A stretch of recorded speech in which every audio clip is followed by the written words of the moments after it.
He is the head coach of UCLA football, longtime friend of the program, and just a good friend in general. Jim Mora here in Philadelphia. Good to see you, Coach. Great to see you, Rich. What do you think of when you think of NFL draft? What leaps to mind for you from your uncertainty, anxiety, some confusion in draft rooms, just all the stuff that goes on behind the scenes before Roger Goodell goes out and reads off that card. It's incredible. Did you ever in your career, professional football, have a moment in that draft room where you're pounding the table and somebody's going back at you and the clock's ticking down? And did that ever happen? Not when I was a head coach, but when I was with the San Diego Chargers, and Al Saunders was the head coach, and a guy named Steve Ortmeyer was the GM, and Spanos had just taken over.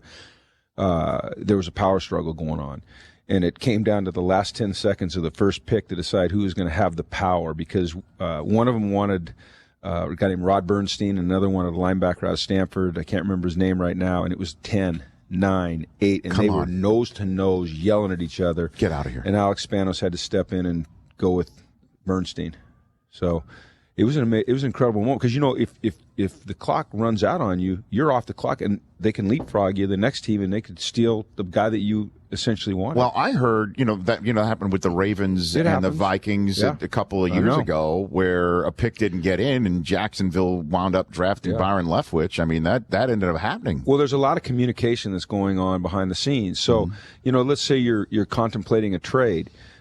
You're not only communicating with the team that you're making the trade with, but you have to get it cleared through the league. And that clock doesn't stop ticking. They don't put a hold button on it. And so you just have to make sure you're getting everything done. And these teams are going to take it to the very last second, because they want to make sure they're always making the best decision and the best deal for their organization. So sometimes it's tense. And then there's sometimes when you sit in that room and they say, hey, just hold your pick for a minute, because we need to get TV, give TV a chance to talk about the last pick. The Rich Eisen Show, weekdays at noon Eastern on Audience.